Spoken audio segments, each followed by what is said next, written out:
Hi there, and welcome to Fantasy for the Ages, the show where father and son sit down and talk about fantasy books. I'm the son of that equation, Zach. And I'm the father, Jim. Thanks for joining us for another of our episodes, this time focused on The Fires of Heaven, Book 5 Woo! of The Wheel of Time. Whoop, whoop. And there are more and more people checking us out. Our YouTube numbers have really been rising pretty quickly lately. Just before the recording, I went and checked. We're up to 253. And I just told you yesterday we'd hit 250. So, Yeah. that's fantastic. Welcome, all of you that are here. It's all warm fuzzies when you decide, hey, there's something here I might want to watch. And we will keep trying to bring content out for you of all sorts of kinds.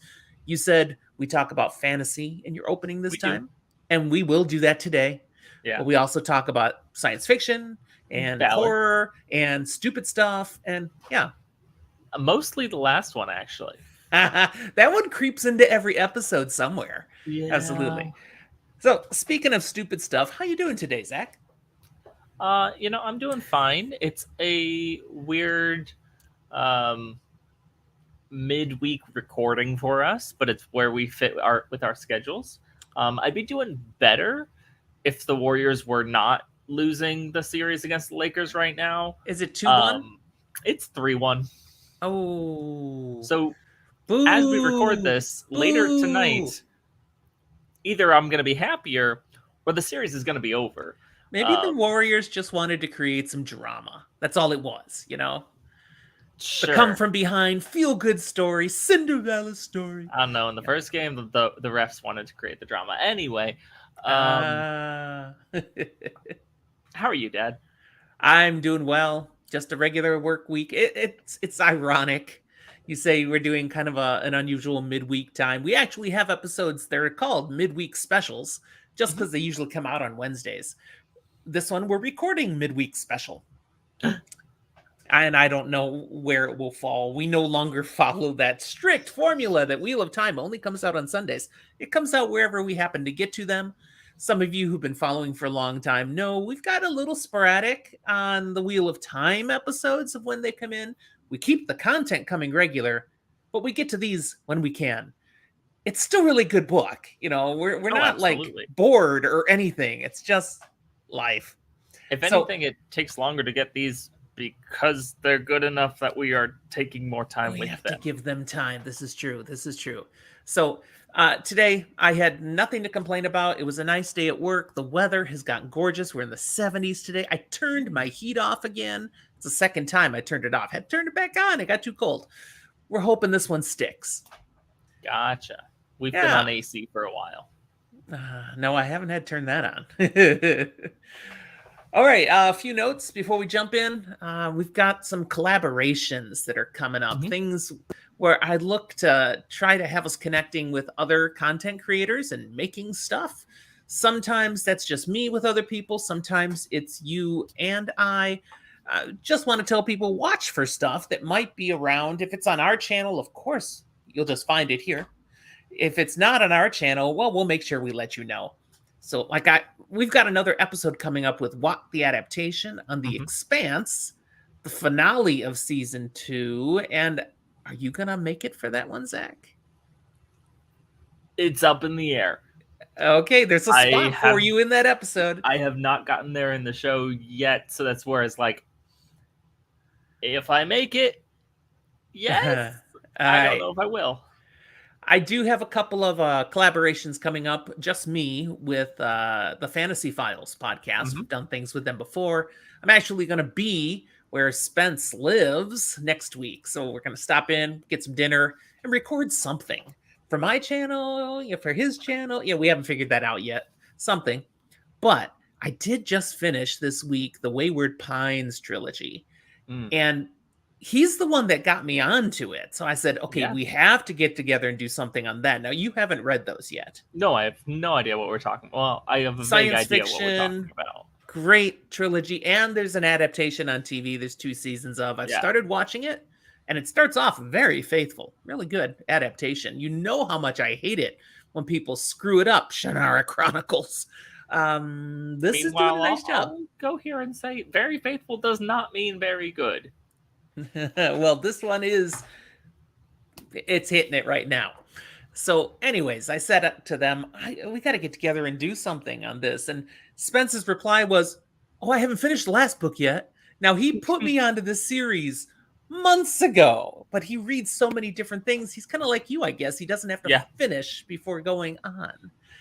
So he's going to power through it. And next weekend, I'm going to get together with him and probably his co-host Gabe, and we'll do an episode just talking Wayward Pines. So if you read 3 books in a week and a half, you can join us.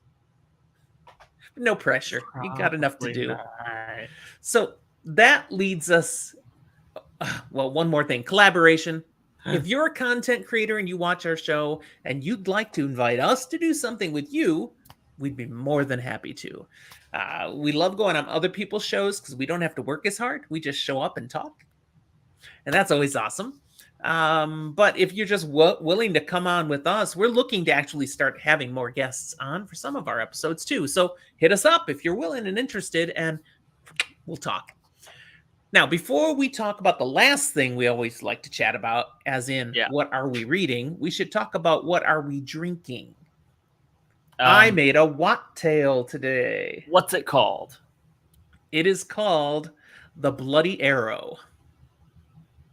Yeah, that's valid. Yeah, it's appropriate. I even got an arrow there on the screen behind me. Gin. It's gin forward.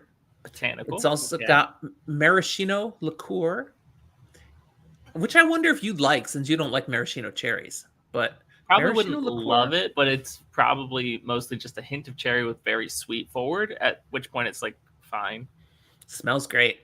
And then it's got pineapple juice and a few dashes of grenadine.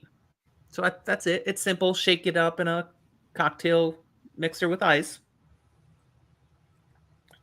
It tastes good. Now, keep in mind, it's going to vary based on the kind of gin you use. Use a good gin, it's a good drink. Use a bad gin, not so much. Use one that punches you in the nose with the juniper, and I'm not sure how that would work. This one is mild juniper, and it works. It goes well with the pineapple. I'm going to say a hot take. There are different kinds of gin. However, as far as quality goes, gin's gin. I don't like it enough to really care about the distinction between a good gin and a bad gin. To diss your take, I don't think you've had really good gin, because I used to feel like that, and I have experienced some better gin. I've had gin that I wouldn't ever buy for myself because it's too expensive. Well, all right. Those of you watching, if you think gin is awesome, let us know. I admit I used to think gin was terrible, but no, recently, and this is good gin. And this wasn't cheap gin. I'm not saying it's bad. I don't really see a huge difference. All right. Tell me something you're reading right now. We'll go back and forth. What are you reading right now, Zach? See, this is the part where you're going to hate me, because as far as physically reading, I have stalled out and not read a single page of Dresden since the last time we talked. So you're still on Blood Rights? Yes. By contrast, I have gotten quite a bit further. I'm nearly done with Republic of Thieves. So, okay. What you reading? Well, I have started, and it's down in the center of our screen here. I've started From a Buick 8, which is the next book chronologically or publication order-wise of Stephen King that I had not read over the years. It's not a very long one, maybe a third of the way through already. It's good storytelling is the best thing I can say about it right now. It's just good storytelling. A little bit of supernatural, maybe sci-fi twist to it. Still to be determined where all it's going, but not super scary. Definitely good characterization, and you're just sucked into listening to the story. So it's good. So I'm reading that. And in theory, I'm still reading The Master Harper of Pern, but I haven't got very far.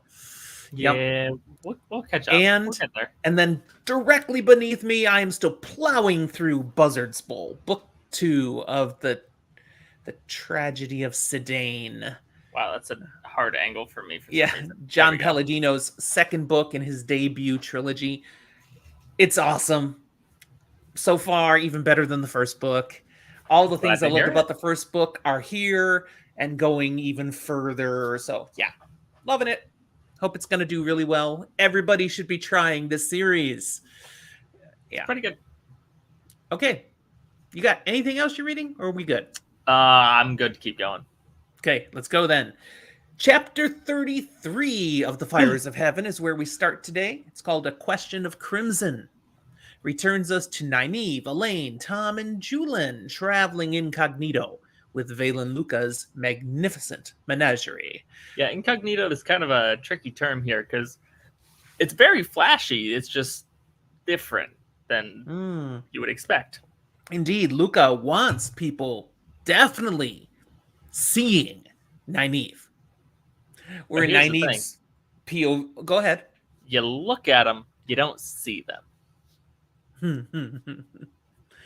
Well, you don't see the face. I just meant the entire crew. Wow, get your mind out of No, the gutter, Dad. this is a point of this chapter, so we're going there. Okay, Nynaeve's POV is where we are in this chapter, and we come upon it where she and Tom are practicing their circus act, but it's really just she stands still and Tom throws knives at her.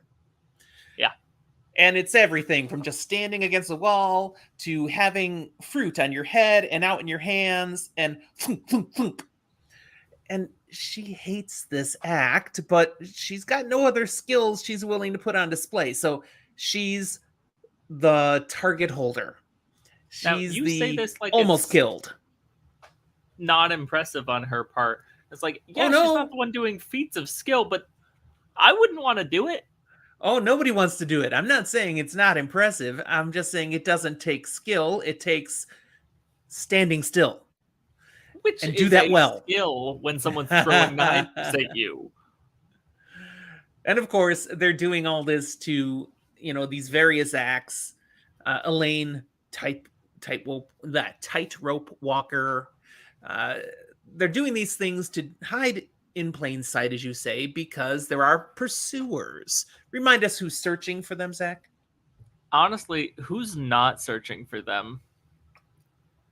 Like, I'm pretty sure that list is shorter than the other way around. Because we've got Black Aja, Forsaken, good Ajas, but maybe mixed. There were kidnappers. There's white cloaks around. And Hey, you say who's not? Lan's not searching for them. That kind of peeves Nynaeve off. He's off doing other things. She'd like to be searched by Lan. We'll get to that coming up later. We do get a little exchange here between Nynaeve and Luca, the owner of the menagerie. And the crux of this is that he's nothing but flattery, trying to talk her into wearing this beautiful crimson red dress that he has designed for her. And this is what I was hinting at before. That's extremely low cut, hugs everything. It's very flattering on her, but she's like, it's indecent. Goes against her Two Rivers sensibilities. Yeah, to her Two Rivers sensibilities, it's absolutely indecent. And despite his encouragement, his assurance she would be so beautiful, Nynaeve is like, no, you are not making me do this. But Luca's flattery does have an impact on her, in my opinion. We see subtle little signs. Again, we're in her POV, so of course she doesn't think he's getting his way at all. But the tail end of this conversation goes from Nynaeve initially saying, this is stupid, I'm not going to even do this act. I'm going to find a way to get out of this before we have to perform. To, I'm definitely not wearing this dress while we do the act. Yeah. She even acknowledges it to herself. I just kind of agreed to do the act. God dang it. Look, at the end of the day, Nynaeve is incredibly stubborn. But flattery does, to an extent, work. I mean, she does like being admired in a number of ways. Sure. She just can't admit it. Being in her brain, we get some quick details about the world and the experience they've been having. 1. Egwene spoke in the dream with Elaine last night and gave some updates on fighting that's been taking place in Cairhien. Nynaeve is worried for Lan. because she knows he's involved with those battles. In fact, she's a little frustrated herself that she's kind of wishing Moraine keeps a tight leash on him. And she's like, I don't want Moraine hanging on to him, but still, I don't want him dead. So that's probably better than nothing. Yeah, dead is usually worse as an alternative. Yeah, that's what they typically think. Usually. She's concerned for Rand because she heard through this secondhand conversation, Rand has ordered the execution of any brigands that they come across. And he coldly observes every execution. No reaction at all. And she's like, what is the waste done to him? That is not the gentle boy I knew growing up. And you're right, Nynaeve. It's not. But it is. We'll get to that. We also hear that she still can't remember the name of that bloomin' town where the Blue Sisters are supposed to go. She heard it once and it's just gone. She can't recall it. Now, where would that be, Zach? We know where that is. Saladar. Yeah. Perhaps she'll remember someday. We learn Elaine has finally stopped flirting with Tom. That had made Nynaeve very uncomfortable. So she's quite satisfied that Elaine has come to her senses. Except that Elaine doesn't seem to have come to her senses. She acts like, well, there was nothing going on at all. Which is part true and part untrue. And Nynaeve's got a right to be ticked, but also, like, calm down. We learn that they are traveling along the Elder River, which is the border between Amadisha, that they're trying to get out of, and Gildan. Where's the Younger River? Yeah, I don't know. Not where they needed to be. There is a bridge right here. They're camped near the bridge. The bridge goes over into Gildan to the town of Samara. And so that's what awaits. Samara. Luca is very excited to attract people from Samara. Look, we're here. And frustrated that there might be other entertainers already around Samara getting the money Luca thinks they should be getting. The final little tidbit we get is that she's super irritated at Galad Damadred for sending them running off this way like they've had to with the menagerie. Remind us what that's about. That's a callback to a number of chapters ago. Technically speaking, he didn't. However, he was likely to escort them one way or another, or maybe even turn them in one way or another. And so they said, nah, we're not going to rely on your graces and putting you in a moral dilemma because we don't know where you're going to sit and land on that. So we're just going to leave out the window. Which flee. It's not necessarily how you want to handle Galad, but okay. Now, interestingly, Nynaeve is sporting a puffy eye. We discovered this not because she's thinking about, ow, my puffy eye, but through her POV, we're seeing people's reactions to it. Luca's reaction. In a few moments, we're going to see Julian's reaction, and she just glares him down. Don't you bring up the puffy eye. She glares him with her one good eye. The pop eye. As she moves on through the camp, she notices one of the acrobats who has a puffy lip. Apparently, Nynaeve did that. So she doesn't mind noticing the puffy lip. Maybe that'll finally discourage the unwanted advances that she's been dealing with. So this is kind of making us recognize she has been having to discourage the advances of multiple people.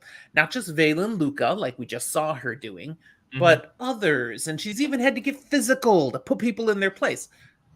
What should this be highlighting for us, Zach? Robert Jordan wrote Nynaeve as well endowed in more than just the one power. Yes, indeed. Apparently, she's quite the looker. Yeah. Nynaeve draws a smirk, though, from Littell over by the bear cage. And we get the sense there's some subtext there, but nothing more just now, because Nynaeve doesn't want to think about it. She also sees Sarandon working on one of her Shreddit. And when Aludra, who's also nearby, sees Nynaeve, she makes a comment on, how well Sarandon can use her hands and feet. And Nynaeve just glares at her. Anything we might infer from that, Zach? I mean, look, every time Nynaeve's glaring, it's either because of some level of unwanted advance, or it's because she got her ass handed to her at some point when she tried to go around with a thumping stick. Let's keep going. This will probably illuminate. That's bad. Come on. That was all right. While with Aludra, we learn that she has been encouraging people to try her new fire sticks. Nice. Something she was previously calling strikers. And the new name, she says, is to identify this as a new and improved version of what she's been inventing. She's like pushing a box of these onto Nynaeve. Please take them, use them. Nynaeve's like, no, I don't want them to explode on my hand. Oh yeah, she's totally uncomfortable with these things, but she doesn't understand them. What are they? They're matches. They're just matches, Or at least exactly. very early strike anywhere matches kind of thing. Matches do not just spontaneously combust under normal circumstances. So Nynaeve shouldn't be freaking out. Yeah, I had to throw that in. Yeah. I can absolutely. Before you all go chemistry on me. Yeah. But what does this tell us about the world of this time, of this age? It gives us a little insight. We've got a little bit of a grab bag of technological advancement. We are getting things like some technological advancement here in terms of gunpowder. We saw with the illuminators kind of thing. That's going to be your fireworks, and now matches, which are going to be beneficial just for everything. No more having to use flint and steel so much. Yeah. But it also means we're not worried about like guns or airplanes yet. So let's not get too far ahead of ourselves. That being said, I personally think they still have some level of indoor plumbing. So who knows? I don't recall that being specified like ever. I'm pretty sure they don't have it in the Two Rivers, but something tells me Tar Valon, the tower, there's no way they magic it away. They magic it away out from the top of the tower. Surely they've got a Terran for that. Sent out as far as they can on flows of air and then just dropping on random citizens. They have a crap portal stone. No, they parallel don't. Parallel world it right there. I wish I could say that, but we have about as much evidence of that as we do indoor plumbing, and somewhere there's Grom going, no, it's happening again, and running away. Or praising it. Now, before we move on beyond Aludra, let's not take her for granted. Remind us where she comes from. How did she come into our story? What's the deal? She's an illuminator. She was there in Kyrien when that one exploded. She gave Matt some firecrackers that he used to explode part of the Stone of Tyr. She's been around, interacted with a number of our main characters, and usually with quite explosive results. A tertiary character or secondary character? Which way would you describe her? At the moment, she's a tertiary. Yeah. She's had impacts, but very few and far between. And it's very rare that she has an arc with characters so far, but rather like a stop-in on someone else's arc. But like, when we first met her in Kyrien, she was in charge of that place. And it went kaboom. And she got blamed. I might be misspeaking. She might not have been in charge. She wasn't. She was important there, though. I think she was blamed by the guy who was in charge. Said it was her fault. Even though it was his / Lanfear's, probably. Then she's out on her own, having to make her way for things, and starts making fireworks on her own, which is not legal. So when Matt encounters her with Tom, it's saving her life from people who are there to try to get revenge for her illegal fireworking. Yeah. And now she's with a menagerie, probably for kind of the same reasons they are. To stay under the radar, have some protection, hide in plain sight, and they've fallen in together.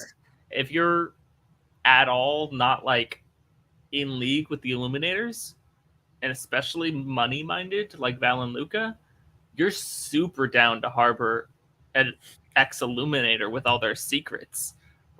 And you don't care that she won't share. You get the benefit of, ooh, look, it's the fireworks time. Boom. Regardless of how it's getting involved, that's just profits. Now, Nynaeve leaves this area of the camp and heads towards her wagon, the wagon she shares with Elaine. And just as she's reaching it, she comes upon Julian, who has returned from across the bridge. He'd been over to Samara to do some research, investigate what he can learn. Mhm. And he's here reporting now. There are about 100 white cloaks in Samara. So not even just in Amadisha. They're across the bridge in Gildan too. And there are Gildanan soldiers there in Samara keeping an eye on the white cloaks. So there's some tension. We've also got the forces of the Prophet around. Great. We've heard about the Prophet preaching the coming of the Lord Dragon and causing some minor unrest, maybe major unrest. So a lot of things going on. Samara doesn't sound like a real stable, fun place right now, but it's what they've got. Oh, but Julian says one more thing. I saw that young man that had been watching us in Sienda. Who is that? Who's he referencing? I'm assuming he's referencing Galad. Yes. So they went fleeing with a menagerie to get away from Galad, and ta-da! He's already here. To be fair, they moved a lot slower with the menagerie. What do you think, though? Is this coincidence, or did he anticipate and he's waiting for them?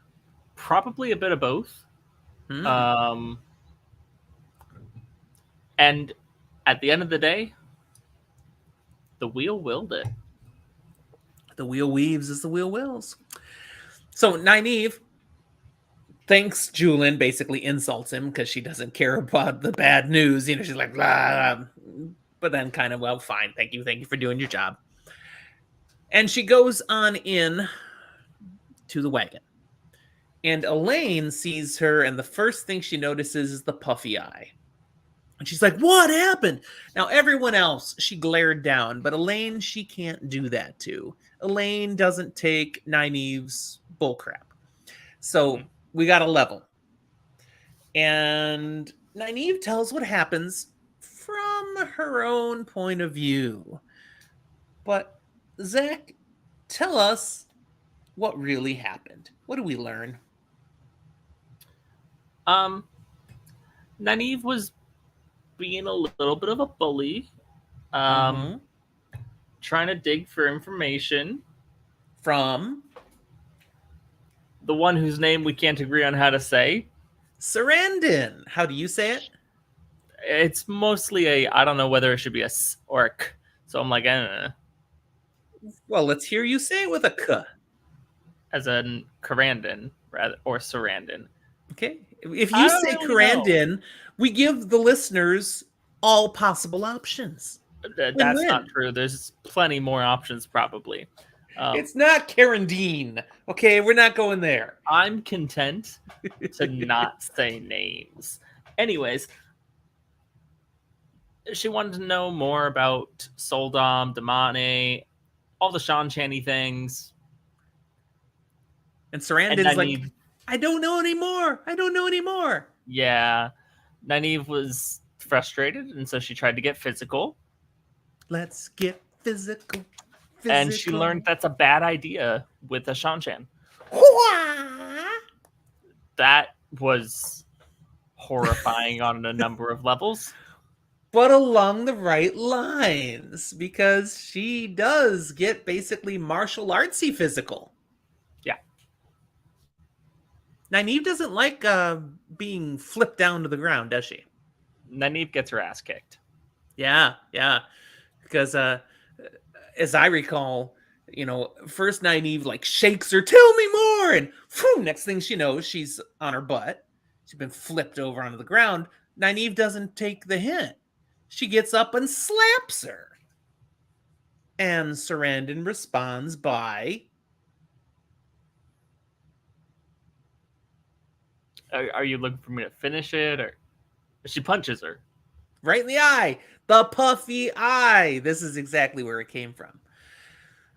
But now, when Nynaeve is explaining this to Elaine, she's like, so, we went back and forth for a little until finally it was broken up by Petra. Petra stopped us. But that's not what really happened. No. As you said, she got her beep kicked. Sarandon is just constantly knocking her down, tripping her, beating her up. And then Littell shows up. Remember smirking Littell? Mm-hmm. What does Littell add to the fun? A weapon. A thumping stick. And so now she's getting thumped with this thing. And that's when Petrus basically steps in and says, you're being merciless to her. Stop it. And he grabs Sarandon and Nynaeve basically by the scruff of their necks and have them both kind of dangling in the air and apologize. It helps that they're not particularly large individuals. And Petra is. Yeah. Now, Nynaeve's like, so he made her apologize, but he made Nynaeve apologize too. Yeah. Nynaeve then does the classic move to solve being uncomfortable with this conversation. She shifts topics. When she first walked into the wagon, she saw Elaine shove something out of sight. She's like, what are you hiding? What is she hiding, Zach?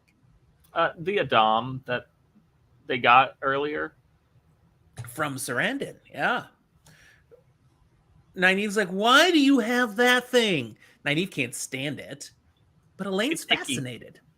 Yeah. She loves to study it. She's been like consumed with trying to figure out how it works, how it does its thing. And she's very excited to share with Nynaeve that she's discerned the following. 1, it's a ter'angreal. That's how it does its thing. 2, the leash that connects the neck chain, whatever, collar. That's the word I want. The collar to the bracelet. Yeah, that's window dressing. The leash doesn't do anything. Which is great because it means the Shanchan are stupidly limiting themselves by making them have to stand that close to each other. It would do exactly what it does without the leash. But what it does, in it really breaking it down, not just the reactions they've seen in people, what it does, Elaine has discerned, is it's a way of linking. Now, that's something you can just do with the power. But this is a ter'angreal that allows a forced link so that one woman completely controls the power of the other. The other can do nothing with the power unless it is authorized, allowed by the one who is taking control. That's not how a normal link works, but that's what this ter'angreal does. Nynaeve still doesn't get why Elaine is so excited. Okay, you figured it out. Elaine's like, I think I could make one. She's like, that's even worse. Who would want to make this horrible thing? Elaine points out, you're missing the point. What is the point? What is Nynaeve not realizing in what Elaine is saying? Elaine thinks she could make a ter'angreal. What's so big about that? That's something that people don't know how to do. Period. They used to. I said anymore. Yeah. When did they used to? This is kind of important. A few thousand years ago, say the Age of Legends, before everything was lost in the breaking of the world. Right. So this is one of those lost Aes Sedai skills that could be recovered. She actually believes she could make a ter'angreal. And if she could make this thing, she could probably figure out how to make other ter'angreal, and maybe even angreal or sa'angreal. Consider the implications. Renee before the horse, okay? I think that was funny, and I didn't catch why. Not put the what before the horse? Renee. Yeah, I want to know why that's funny now, because I'm missing something. Renee before the horse. It's Descartes. Wow! Now, dude, 80% of people listening still don't know why that's funny. But I'm with you now. And if you are going, what the heck is Zach talking about? Look up Rene Descartes. French philosopher. You'll get it. Okay, you just find his name. Or at least I think you'll get it. Actually, as I explain it now, it's no longer funny. If Yeah. you had to have it explained, sorry. But we don't want to gatekeep. Okay, that's what he was talking about. So, how long have you had that in your back pocket? That's what I want to know. Third grade? I don't know. Ay.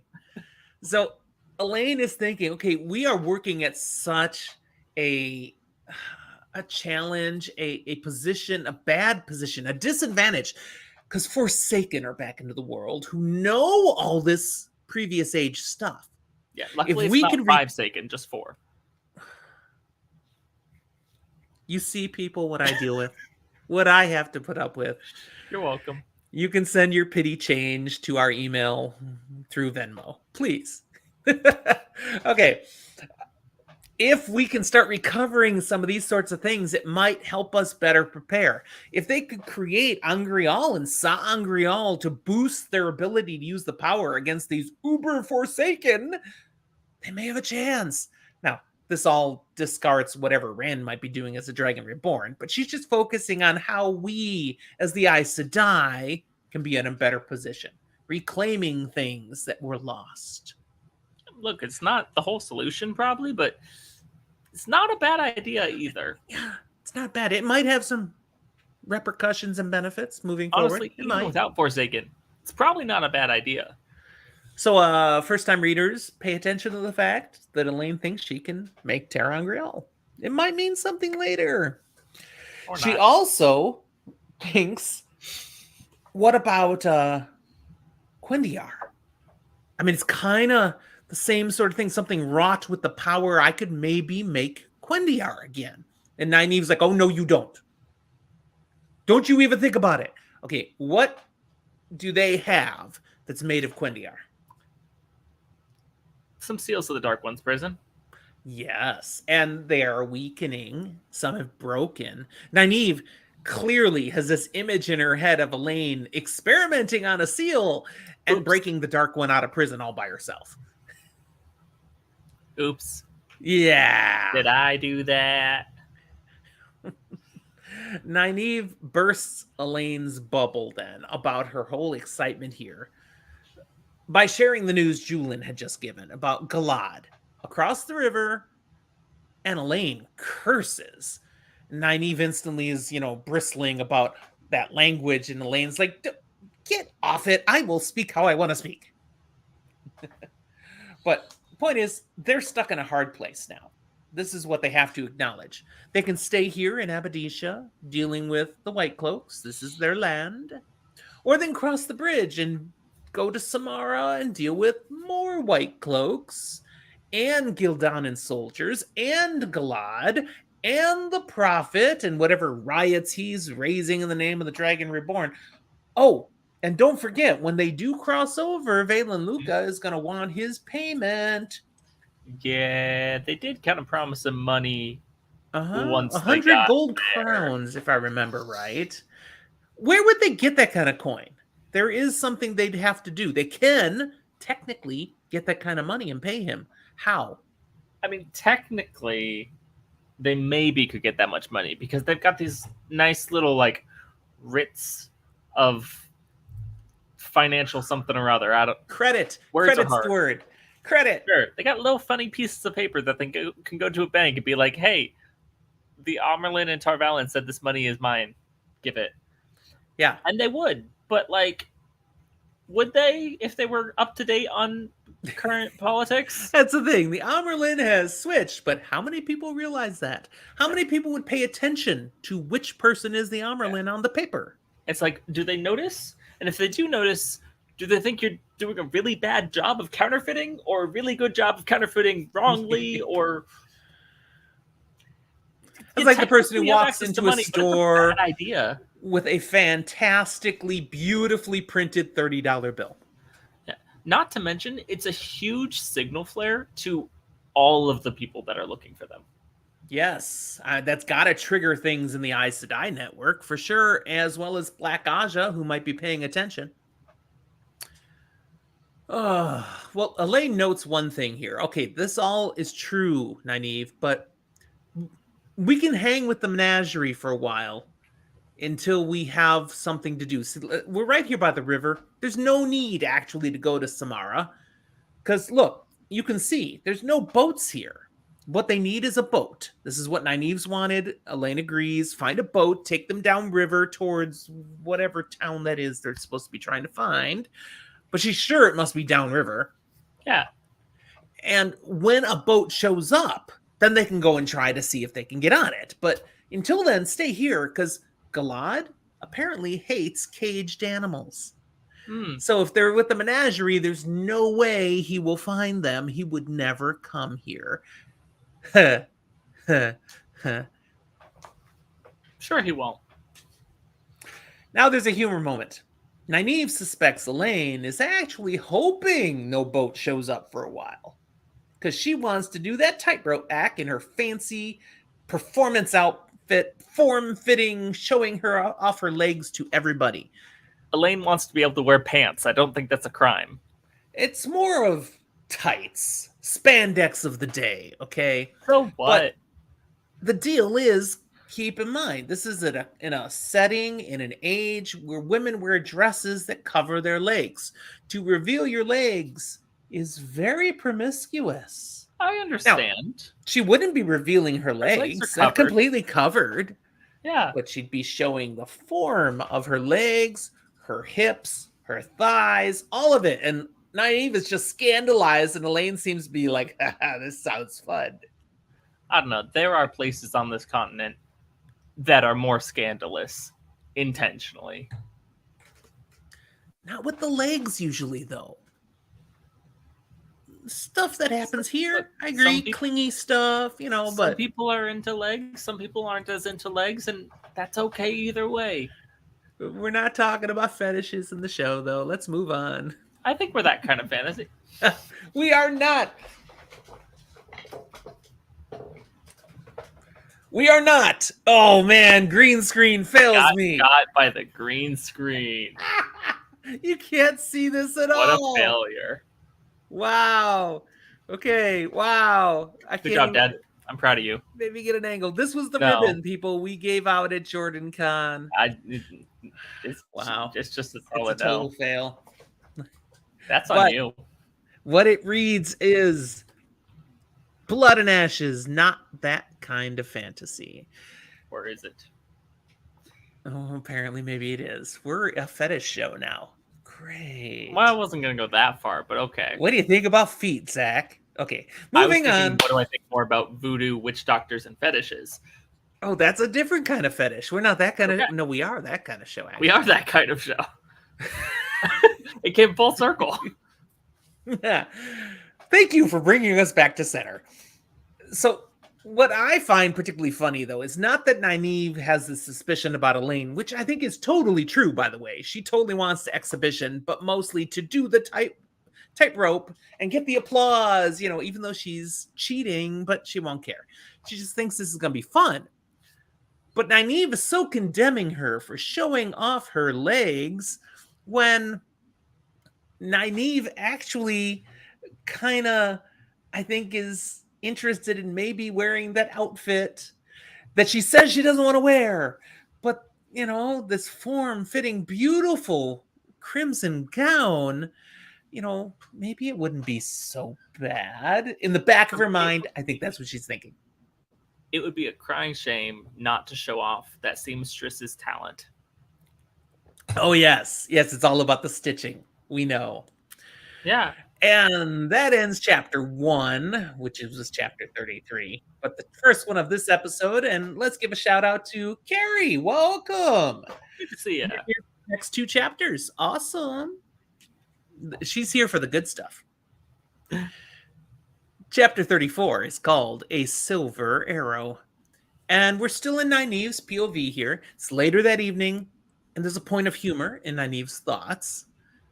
Elaine had done the cooking for the night. All fancy and delicate, using all these techniques she saw people using in the court of Andor, which Nynaeve thinks is just a waste of effort. You do not have to do this much work to feed people. But Tom and Julin, though they may argue, complain about how thin the beef is, little details, they eat every scrap they can. And Valenuka is here as well and seems to show up every time Elaine's cooking to join them for dinner. And So what I'm Nynaeve hearing notes, is Nynaeve doesn't salt well enough. She doesn't season her food. there's something wrong because every time Nynaeve cooks, Tom and Julin seem to have other things they have to take care of and end up eating at other camps. And yeah, Luca doesn't stop by those nights. Nynaeve does not understand. And, this is only one of a number of opportunities in this chapter where I realize how well named Nynaeve is. Because it's so close to naive. What should she be realizing? Come on. I mean, that she's a bad cook? Yes. I don't think it's just the salt. I think she sucks at cooking.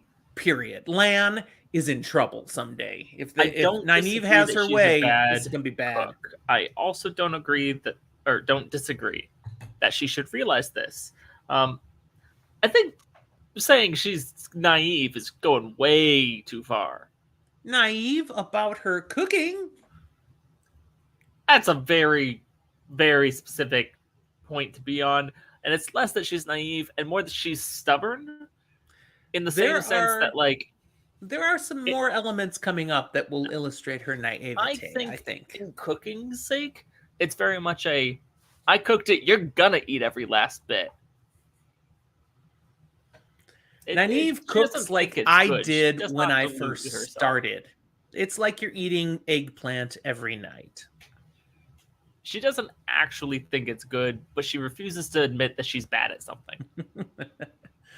We also get to see here a comical interchange this evening between Nynaeve and Luca, where again, her naivete is on display. Because she believes she's trying to be civil and avoid his attempts at flattering and flirting without coming off wrong. But actually, Elaine, Tom, Julin, they can all see she is so leading this guy on. How does she not realize she's encouraging his efforts? And he's oblivious. She honestly thinks she's trying to politely discourage him. When they move on later, and it's just Elaine and Nynaeve, she's literally saying, how can you not tell you've just been encouraging a man like Luca to try harder? It's not naive, it's inexperience. Usually and that is, I think, stick at people and they leave. I think that is what we're supposed to get here. Nynaeve is actually quite inexperienced with the dating game. Think back to her time in the Two Rivers, where she was a wisdom. People in, honestly, this world are inexperienced at the dating game, as we would call it. Flirting, having various interactions, sure. Dating doesn't really seem like something that's really done. Oh, fine. Go ahead and pick at my particular turn of phrase. But she does not read men well at all. She has no concept of this because no man has been interested in her. And if one was, she knocked him crazy with the side of her stick. And so, yeah, she hasn't done much of this. And to the best of my knowledge, she's not interested in women either. Just Lan. Just Lan. And he doesn't deal with women very well. So maybe they are matched well. We're going to disagree on that when we get to New Spring. Oh, okay. All right. That is a long ways off. Carrie, you just got back here with us for this episode. I did comment at the beginning that we've figured out we have about 4.5 months left of this book. So New Spring is like 3 years down the road at the earliest. Okay, this is gonna be long-term commitment here. Nah, we'll speed it up eventually. All right. It's slow for you. That's on the record. All right. She read New Spring twice. Man, I barely could make it through it once, Carrie, the first time.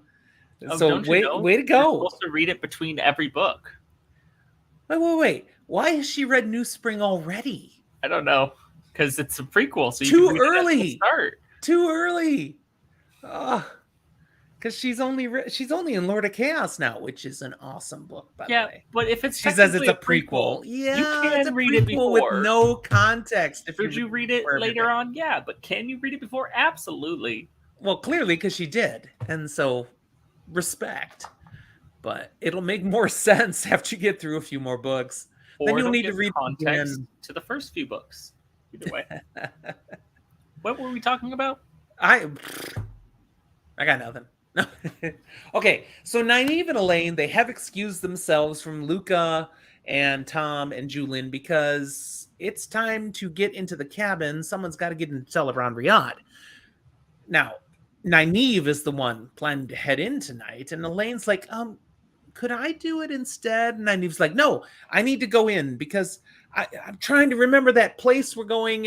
And if I talk to Birgitte again, maybe she'll help jog the memory this time. But what frustrates Elaine is that, okay, Elaine went in last night, but Elaine only gets to go in on the nights where they're scheduled to meet with Egwene. Every other night, Nynaeve's like, oh, I'll take a turn. It might help me remember, blah, blah, blah. But on the meeting nights, she's like, oh, no, I've been doing a lot. Go ahead, Elaine. You take it tonight. And it's been so pronounced, and for so long now, even the wise ones have noticed. And this last night, they kind of gave Elaine a hard time that Nynaeve wasn't there. It's like, if she can't be here because she's been in too many other times and it's straining her and she's tired, she's doing it wrong. We need to talk to her. You make her show up. And Elaine's like, no one makes Nynaeve do anything, and I shouldn't be getting this tongue lashing because I didn't do it. Okay, the fact is, despite this being Nynaeve's point of view, and she doesn't recognize reality, she's been ducking Egwene. Why? Absolutely. Remind us why, Zach. Because the power dynamic between them has shifted. Egwene has been so very forward with how she is now in charge, more or less. And from Egwene's perspective that we've seen, it's a precarious place to be because it's built on a bed of lies. But Nynaeve doesn't know what to do with it. And so no. It's a really uncomfortable position of being scolded by your pupil. Nynaeve has already been demonstrating in this chapter and the last, when you're uncomfortable with something, you avoid it. So she's avoiding Egwene. It's not healthy, but it works for a bit. A bit, correct. There is going to be a reckoning at some point. Nevertheless, okay, it is Nynaeve who's going to go into the dream this evening. And Elaine then, when, the argument's lost, she urges her, please, while you're there, ask Birgitte again. Again what? Ask her what? What's that about? They really would like to actually tell people that she exists. Particularly, and that they're in communication with Egwene, her. The one that we trust and are talking to and interacting with in the dream, because it would be great if Egwene could interact with her in the dream. Right. And the biggest reason there is Egwene actually came early one time and saw Elaine talking to Birgitte. And then Birgitte disappeared. And Egwene, Birgitte didn't see Egwene. But Egwene's like, I know you were meeting with someone, and that sure looked like Birgitte, from back in Falme and the Heroes of the Horn. And Nynaeve's like, or Elaine's like, don't know what I can tell you. It's really awkward. It was a great moment where Elaine didn't say no. She just said, I can't tell you. Right. And since then, Egwene doesn't ask anymore. She just stares at her with those probing eyes that seem to ooze disapproval that you're not being honest. Meanwhile, Egwene's going, my mom used to do this all the time. I wonder if I stare at her long enough, she'll tell me the truth. I gotta tell you, though, this is rich. That Egwene is laying on the, you're not being honest. You're not telling me the whole truth. Because, I mean, come on. Look, Elaine even comments here. Okay, all of our characters something I've noticed, I keep meeting with Egwene, and we meet in the stone with the wise ones, and then we meet again in the White Tower, and the wise ones are never there with her then. Yeah, why is that, Zach? Because she's not supposed to be there. That's right. She is deceiving the wise ones, and she's chosen to deceive Elaine and Nynaeve as well by not acknowledging that fact. She's not saying I'm doing anything wrong. So, Egwene, the temporarily great deceiver. Or the great pretender. Maybe. It's a song. It's a song. There you go. I could sing it for you, but let's not. Now, Nynaeve, actually, being naive, simply assumes that, well, I mean, that makes sense. I mean, the wise ones wouldn't want to be around the tower. They want to stay away from Aes Sedai, of course. So they're just probably, choosing, as any wise person would, to stay away. And this flows into Nynaeve's belief that any smart woman would stay away from Aes Sedai. I mean, the only reason Nynaeve is associating with the tower at all is she wants to better understand how to heal with the power, and they can teach her. The fact that Elaine wants to go all in and be an Aes Sedai and be attached to the tower forever, that makes no sense to Nynaeve. I mean, that's because anything that Nynaeve doesn't agree with doesn't make any sense to Nynaeve. This is very true. Sounds kind of naive, doesn't it? Eventually, Nynaeve does make it, however. This conversation ends, and she's in the dream. And appears initially just outside their wagon. That's where she first wakes up in the dream.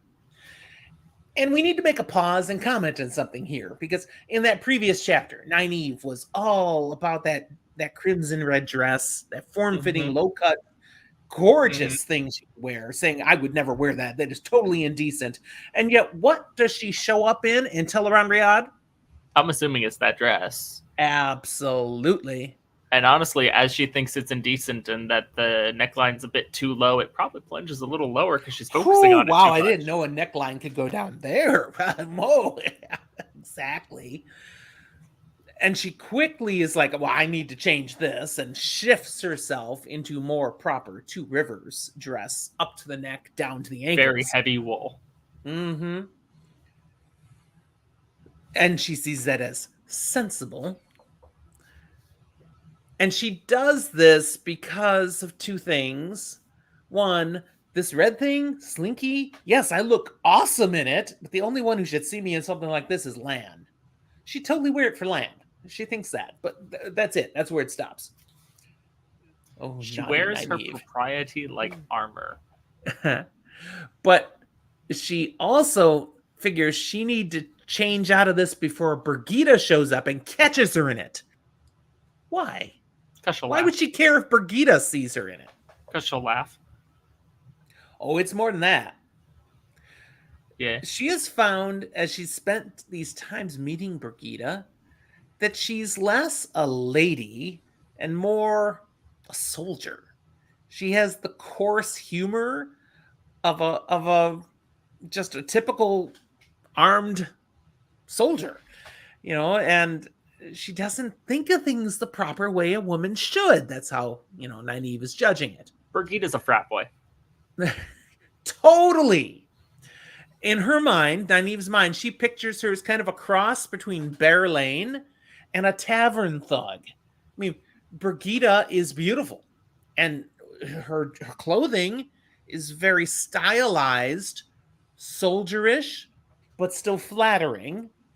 But the words that come out of her mouth, her attitude towards the world, is not pretty at all. That's where the thug comes in. I think it's pretty great. I think most readers probably agree with you, but Nynaeve is not a reader. Nynaeve is Nynaeve. Are you trying to tell me that Nynaeve is illiterate? That's wild. For all I know, I don't believe we have any proof of Nynaeve I'm reading. pretty sure we've got pretty good proof that she's literate. Oh, if you including say times so. where she has read something on the Amerlin's desk and can't remember what it says. Then why can't she remember Saladar? Plot convenience. Well, anyways, Nynaeve was too slow to switch to Two Rivers woolens. Birgitte steps into view going, "Why'd you change? You looked hot in that." Pretty But much. now, let's get on to more important things. Birgitte Yes. reveals, "I finally found Moghedien." And what's the significance of that? You know, we kind of don't like Moghedien. More importantly, we didn't Kinda. like not knowing where she was, because if there's a bee in the room, you do want to know where it is, or in this case, a spider. Nice, nice. I mean, But at the same time, it's a little scary that she has found her. but the last time Nynaeve one-on-one interacted with Moghedien, she overpowered her. Yeah. Nynaeve, not to Yeah. use vague pronouns. Nynaeve overpowered Moghedien and like had her trapped. Moghedien got away somehow, but still, Nynaeve had her. But she's sure that Moghedien's been hunting for them ever since, not, content to just, oh yeah, Nynaeve beat me. Well, that's fine. I'm going to go about my life now. No, she's pretty sure they're being hunted by Moghedien. Yeah. So, Birgitte found her? Awesome. Nynaeve's like, well, can you take me there? And what do you think's in Nynaeve's head? This is not laid out point blank. Look, she beat her once. She can do it again. Let's take her. Totally. I'm going to capture Moggy one more time. Hey, Nynaeve, real quick question. Are you mad? Not are you crazy. Are you mad? That's where Birgitte wants to know. Yeah. She's like, not only is it Moghedien's a Forsaken, and you shouldn't be so casual about you could just catch her again. Where I saw her, there are 4 more. Okay, there's 4 more Forsaken. So yes, quietly, secretly, I will show you where I found her, but don't get cocky. Did Pretty much Birgitte's attitude. You realize what Birgitte found? What did she find? 5 Saken. Oh, shut up. 5 Saken. She did. No, she found Moghedien and the Forsaken. That's a great band name. What kind of music would they put out? I don't know. I was waiting for something witty to come, and then, yeah, one bridge too far. It's polka. All right. No, polka's horrible. No, not Sorry, polka. let me rephrase. Death polka. I could have gone with death metal, maybe, but not death polka. Nah. It's got to be polka. So, Birgitte and Nynaeve do the Teleron Riyadh thing. Sorry, Tehran Riyadh was going to come out of my mouth. That was wrong. They do the Teleron Riyadh thing. Birgitte thinks them to another location, so she doesn't take her place anywhere, like where the Forsaken are. There's no place like where the Forsaken are. Right, clicking their heels, and they're in the middle of absolute darkness. That's where they find themselves. Nynaeve's like, I can't see. I'm standing on anything. I can't see anything at all except when I look down.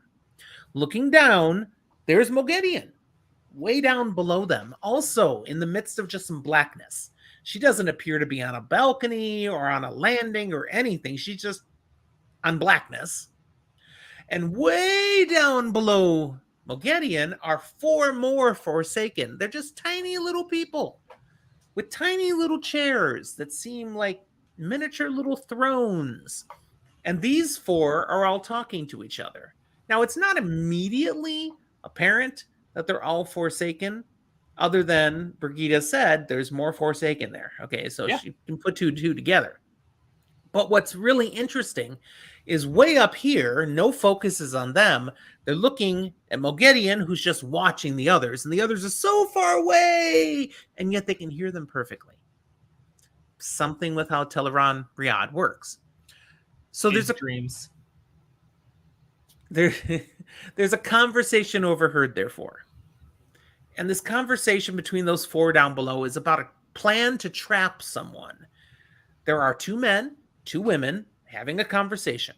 One of the men is to be the lure, distracting the one that they're setting a trap for.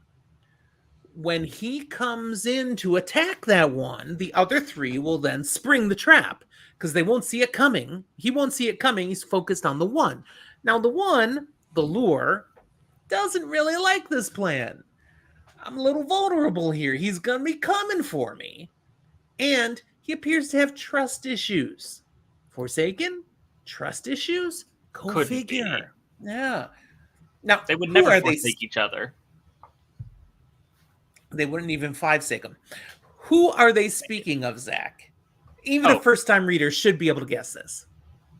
Is our boy Rand. Yeah. Or Luce Theron, as they see him. Nah, he's been reborn. That dragon is not a dragon. He's a dragon reborn. What about the reference, then, in their conversations, that, should it be needed, one close to him can be made to die? Now, I'm guessing that's too much of a spoiler at this point to actually reveal it. Yeah. But readers should note the comment here. Carrie, I don't know if you caught it. She's finished this book now. I don't know if you caught it when that happened, but right here, it's revealed something that plays in later. And I know you caught that because I saw. She was like, "What?" Yeah, when it happens. Yeah. Birgitte then pulls them back out. This is enough risk. Okay, we don't want to be seen. Nynaeve, just overhearing that conversation, had discerned that the 2 men were Ravine and Samael, and Samael's the one who's serving as bait. Now, remind us where those 2 are hiding in plain sight before the world. Samael is currently ruling Ilion, mm-hmm. and Ravine is Lord Gabriel, aka ruling Andor and Camelin. That's correct. Birgitte shares the other 2. Those were Lanfear and Grendel. Now, Grendel was marked out by her pets. Basically, naked acrobats all around her, contorting themselves and being used as armrests and footstools and such. Beautiful specimens acting in really bizarre ways. She brings that kind of fantasy into this fantasy. It's a kinky, non-consensual puppet thing. So much kink. So much. And Birgitte says... But let's not give kink a bad name. This is not kink because kink requires good consent. And there's no consent going on here. No, this is all Grendel. The power. And Birgitte says, what you saw going on there with Grendel, don't write her off as just someone who plays around with people. And no, she is devious. She is dangerous. But at that moment, they hear a voice stating Grendel is devious, but not devious enough. And ta-da! It's Moghedien. Well, shit. Yeah, there. Thank you. There we go. She's found them.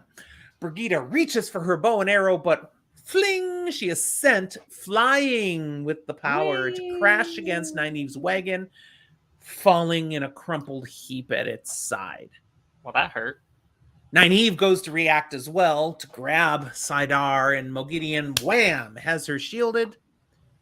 She's got her angry. strung up with the power. Nynaeve's helpless at Moghedien's mercy. Moghedien then does some classic evildoer monologuing. Which awesome. Is so stupid. But awesome. And the crux of it is her going on and on about her incredulity that Nynaeve was stupid enough to actually come to Moghedien. It's like, do you realize how much effort I have put into finding you, and you come to me? That and something about turning her into a horse. Yeah, that's coming. That's coming. She also disses Nynaeve for what? You thought you'd come and, what, overpower me? You know you only did that the first time because you caught me off guard. There's no way you could ever do that again. That's what Moghedien wants to tell herself. Mind games going on here. And Nynaeve's pretty much coming right back at her. Oh yeah, free me and let's see. Let's go, girl. Let's go. You know, and they're going back and forth. And Moghedien is getting angry. Nynaeve's getting angry. That's good for Nynaeve, except that she's shielded. But yeah, She's pulling Moghedien into this game. It's getting drawn out. And finally, Moghedien's like, whoa, wait a second. I'm in charge here. I have control. I can make you a horse. So tell us a little about that, Zach. About the fact that she could turn her into a horse. Please. Yeah, it's yes. a weird, not good trapped thing. She doesn't say, I could turn you into a horse in real life. It's like, no. I mean, I could do horrible things to you in real life. I could do horrible things to your mind that is bad for you in real life. But at the end of the day, I could make it so that you are a broken horse that I get to ride around in here. And every time you close your eyes, you're back here as a horse that I get to ride around. And make you do whatever I want. Because people have to sleep. She goes through the rest of her life knowing every time you go to sleep, you're suffering as a horse at the mercy of Moghedien. Yeah, this is torture. I don't think it'd be very long before Nynaeve would be trying to kill herself. Yeah, it's like, this isn't physical torture. This is definitely psychological torture. Right. So, fine. Moghedien finally gets to the point of, let's just do something here. I'm going to take care of this. This is going to be awesome. And then screams as a silver arrow comes spurting out of her breast. Point. Ow.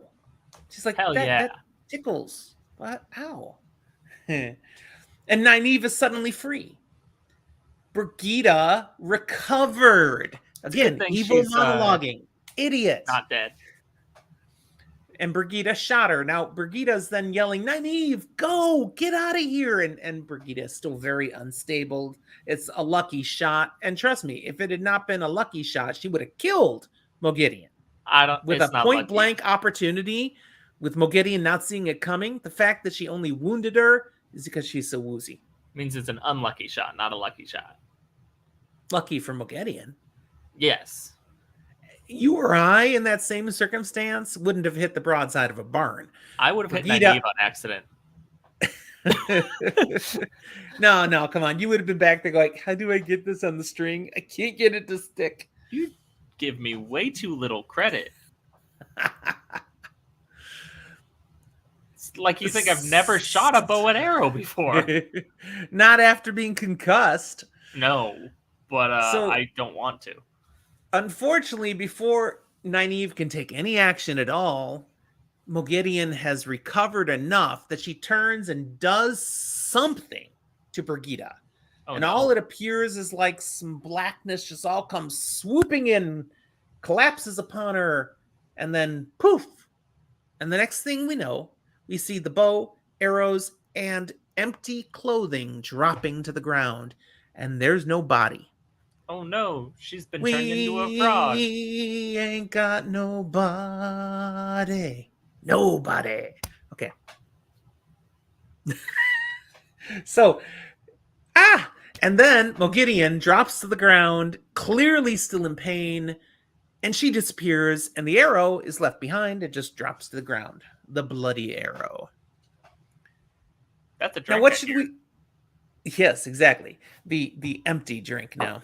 What should we remember about Moghedien now as she flees the world of dreams? She's about... wounded. Yeah. The arrow didn't go with, though, so she's fine, right? No. When you get hurt in the dream, you get hurt in real life. Now, there's a little bit of inconsistency every now and then with, to what severity... But generally speaking, if you got stabbed in the world of dreams, your body more or less is stabbed in the real world. If Moghedien had killed her here, goodbye, Moghedien. Yeah, don't we were that close, people. Man. But now she's gone. Birgitte's gone. Nynaeve crawls over to Birgitte's things, sobbing, and she's assuming she caused the destruction of Birgitte. It's just a little disintegration. It's fine. It's not just a flesh wound. We jump to another POV to end the chapter. That of our favorite red sister, Liandrin. Yo! As Moghedien comes crashing into the room where Liandrin and Chesmal and Tamael, two other black sisters, are hanging out. we saw chapters and chapters ago, Moghedien has co-opted these Black Sisters. Yeah. And so she comes in clearly wounded. There's blood flowing all down her shift. And she's like, you, Chesmal, apparently you can do some sort of healing. Fix me. Very condescending to her. Why might that condescension actually have relevance? In this context? I don't know. Yeah, that she's looking down on Chesmal's ability to heal. Because it's not as good as what was in the Age of Legends? Exactly. But that being said, it's still better than what Moghedien could do for herself, because guess what? In the Age of Legends, or now, you can't heal yourself. True. Still true. But it's unfortunate. Chesmal is actually a very strong healer. Unfortunately, she's black, so she can use that just as well to torture. Let's please specify. She's Black Aja. Yes. I just don't want that clip getting pulled out of context for you, because that would be no. Goodness, had nothing to do with the color of her skin. How dare you imply? Really, wow. That just sounded wrong. Black Aja. Sheesh. Come on. Yeah. Okay. Liandrin sees Chesmal and Tamael hopping to help Moghedien, and she's like, lapdogs, jumping to obedience, and Liandrin is still not on Team Moghedien. Instead, as she sees Chesmal do the healing weave, and which kind of takes a bit out of Moghedien, Liandrin's like, this is my chance.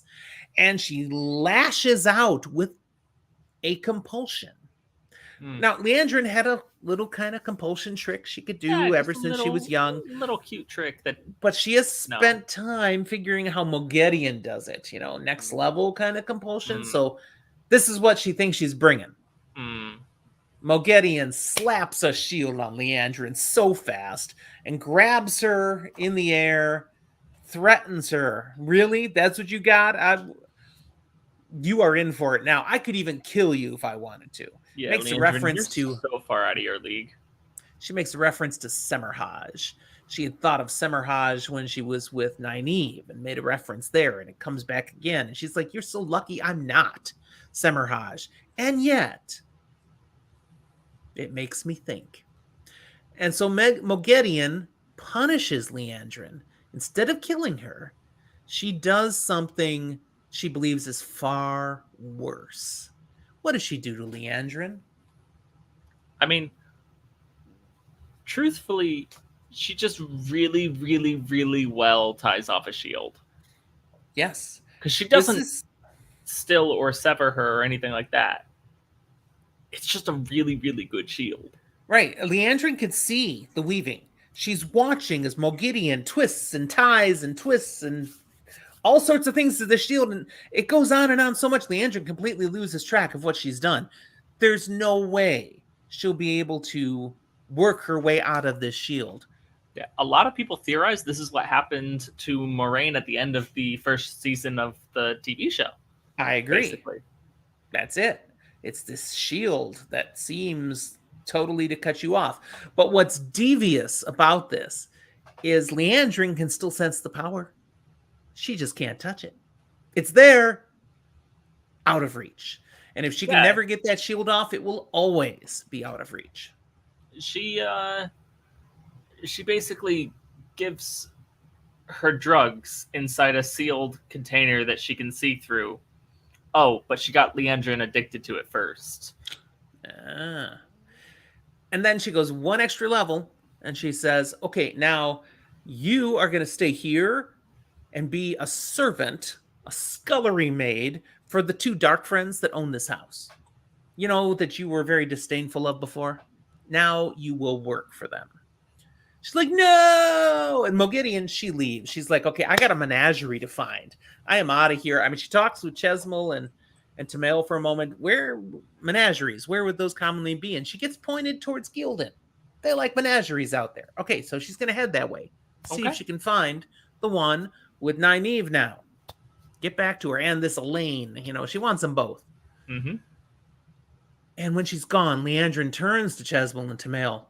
please help me, sisters. And they're like, nah. And in fact, they're going to get a little of their own back because Leandrin's lorded it over them long enough, and some torture is going on. Let's just get heard it here first, folks. Don't be a jerk. It usually bites you in the ass. Indeed. All right. That leaves us with our last chapter, which is a short one, chapter 35, called Ripped Away. We're with Elaine's POV here, as she's sitting vigil beside Nynaeve, who's off in the world of dreams. And Elaine's random thoughts are disrupted, when Nynaeve clearly starts to show signs that something's wrong. She's still asleep, but there's tears leaking from her eyes. She's starting to make distress sounds, whimpers coming out of her mouth, but she's still not waking up. So Elaine's like, should I try to wake her? Maybe I'll try to wake her. And she shakes her, and nope, nothing happens. But she's still, the distress seems to be rising. So Elaine's kind of debating, do I start slapping her? Do I dump some ice cold water on her before she makes up her mind? Nynaeve wakes up, immediately weeping inconsolably, saying, I killed her, my pride, I killed her. And she's like, killed who? You know, Moghedien? just our Did you friend. get Moghedien? That would be okay. No. Before Elaine actually gets an answer, though, there's a pounding at the door.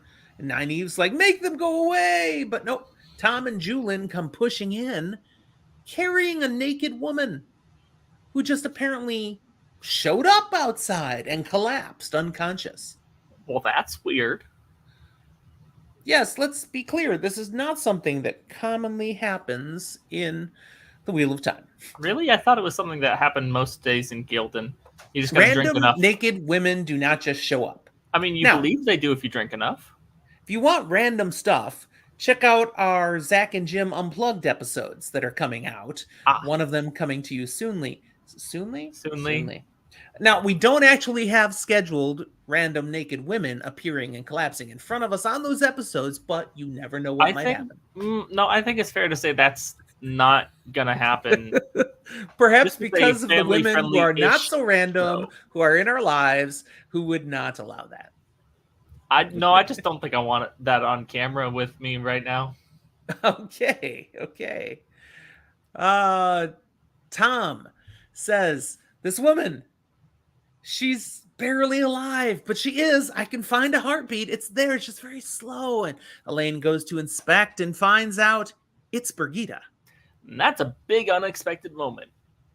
Plot twist. Nynaeve rushes over and confirms, yes, she's alive. She's weak. Men, out! No, partly because naked woman, get out. But also Nynaeve recognizes she's just wearing her underclothes. And again, Two Rivers sensibility, you don't need to be here. So out they get shooed. What Nynaeve doesn't realize is it's also a good idea to shoo them out to keep other people from coming to the wagon. Potentially true. But it's totally not in her mind. Now, once it's just the three of them, Nynaeve starts going off on a rant. I'm going to get Moghedien. How dare she do things like this? And just starts blasting her left and right. And she's going to make her pay. And what is she doing, Zach? She's trying to work herself up and get mad so that she can channel. And why would she need to channel right now? She does get there. She finally can channel. What does she do? Because Birgitte's dying, basically. Seems to be getting weaker and weaker. Yeah, I gotta heal her. There's a big problem here. There sure is. A lot of the strength for healing comes out of the person being healed. That would make sense. So if someone's teetering towards death, yeah, she doesn't have a lot of strength to give. But that's not what really becomes a problem, because Nynaeve does try to heal her. And it's not that she's not strong enough. Nynaeve can't find anything wrong with her. She delves into her. There's nothing broken. There's no wound. There's nothing to be healed.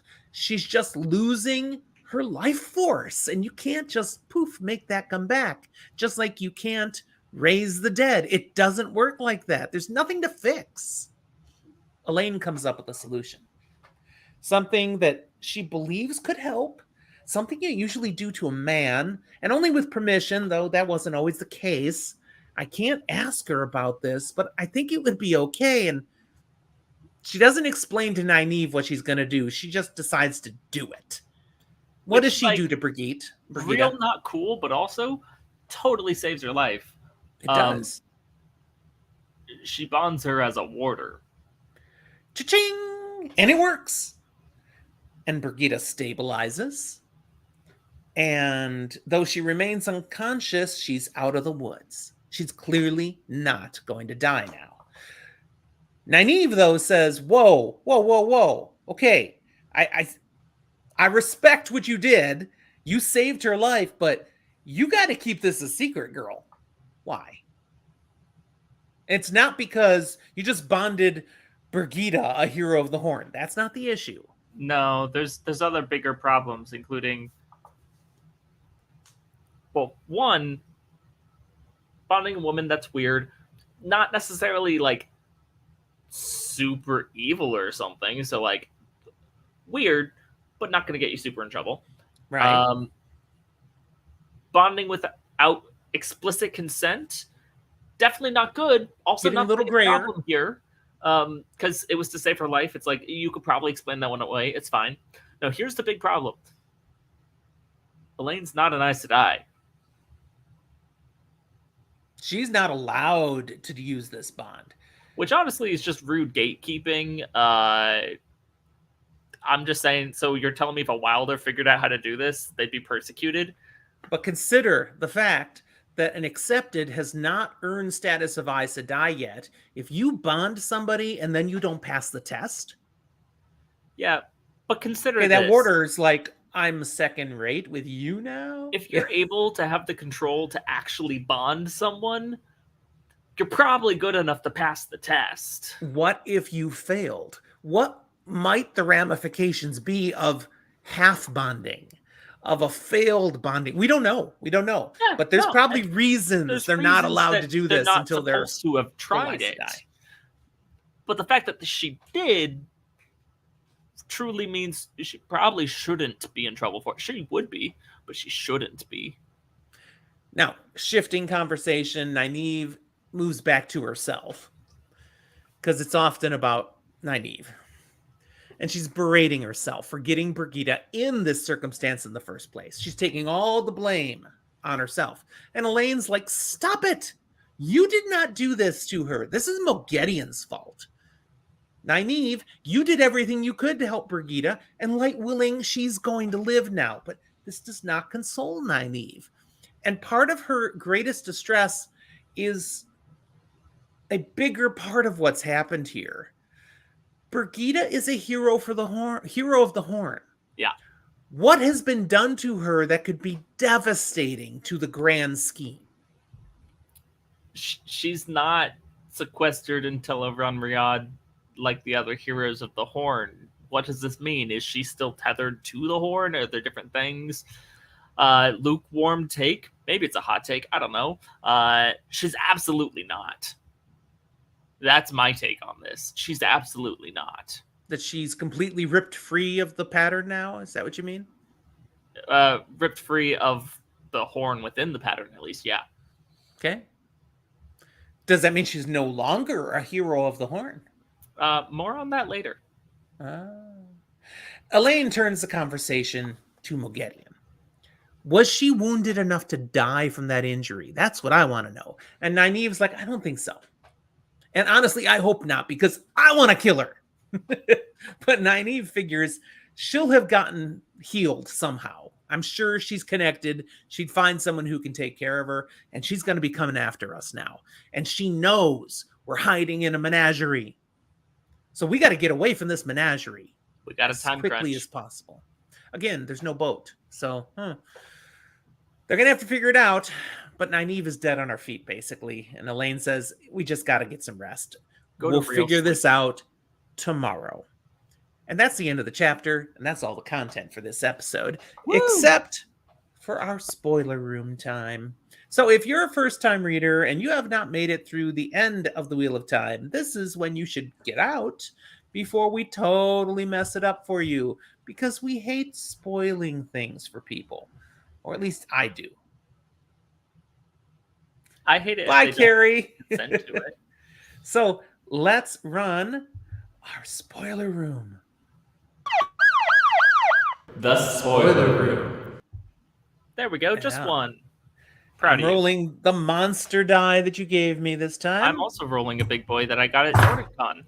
Woo! I got a nice one. I did not. I got a 16. One of my I got best in a half while. that. Okay. So 7. You need to do math better. Just messing with you, see if that would get by. Okay, so I know 8. 8 is half of 16. There we go. There we go. I'm like, how'd you think it was going to get by me when I knew what number I actually rolled? All right. So I love that we had that. I got to think back to it again. That comment early on. Where was it? Man, I should have written this down.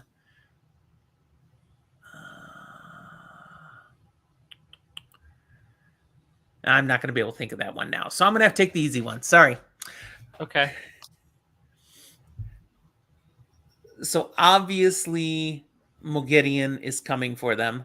Yeah. Obviously Birgitte is no longer in Teleron Riyadh. Correct.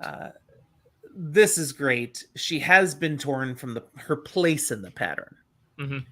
The only way that things can be made right is if she somehow gets back there. Now, all through history, there's been one way Birgitte ends up reattached to the horn, waiting to be spun out again. Oh, yeah? How's that? She dies. Mm-hmm. So it's here for us to understand she's been spit out. If she's going to be able to play her part as a hero of the horn again, she's going to have to die again. Which she will. Since this is a full spoiler, she will in an amazing way, but you have to wait for the very last book of the series to get there. And it's awesome. So, I love that scene when that happens. I don't get to use that as my spoil, but I am going to piggyback onto that for a moment. And say she's not a hero of the horn at this moment anymore. She has absolutely been ripped away from it. And it's not even that she needs to die and then she can become back to the horn and all that. No. You think she has to earn her status again? I think she's fading away because she has been ripped away from her attachment of the horn. She's essentially fading away, no longer attached to the cycle of the pattern. The bond attaches her to something, keeping her there and alive. And she has to earn her way to being a hero of the horn again before she dies so that she can come back. That's why it is cool that she has such a good death, and it's a good earned way she gets there. But she has to earn her place again. That's cool. To reattach herself there. If yours she is better than mine. Well died done, in a month or two after this, she wouldn't have come back as one of the heroes of the horn. She would have been just coming back as Chuck the barrel maker. And what Elaine essentially does is co-opts that part of Brigitte's soul that is looking to attach onto something and attaches it to her life temporarily. But what if she had died right away? She was fading. If she just faded, she fades, she's lost to the pattern. She's gone. Lost forever? She's gone. Because Moghedien didn't destroy her soul. When ages turn and comes again and all that stuff, sure, maybe. But she's not attached to the wheel in the same way anymore. Interesting. She's not tethered to the horn. Okay. I like it. This is fun. Good. And I think I talked enough on that I think that should count as my spoiler, even though... It does. That was your spoiler. Totally. That's what I was counting. All right. I'm going to run our outro because that's good. Great episode. Good conversation. Glad Carrie was with us. She is one of our Patreon supporters. Absolutely. If you are a Patreon supporter, you can jump into all or any part of our live recordings and make comments. She was commenting on things and memeing all over Discord all through this. So please check us out on Patreon if you want to do that. That's as little as $1 a month. You get to be a part of that. Yeah, it's cheap. We're cheap. And do that, and you get to see all the fun Scooby-Doo memes. And the extra episodes we make for people, which I owe yeah, that because too. we did one a few weeks ago and I still don't have it ready for distribution. Oops. Working on it. All right. Thanks for being here, everyone. We'll talk to you next time. Bye-bye.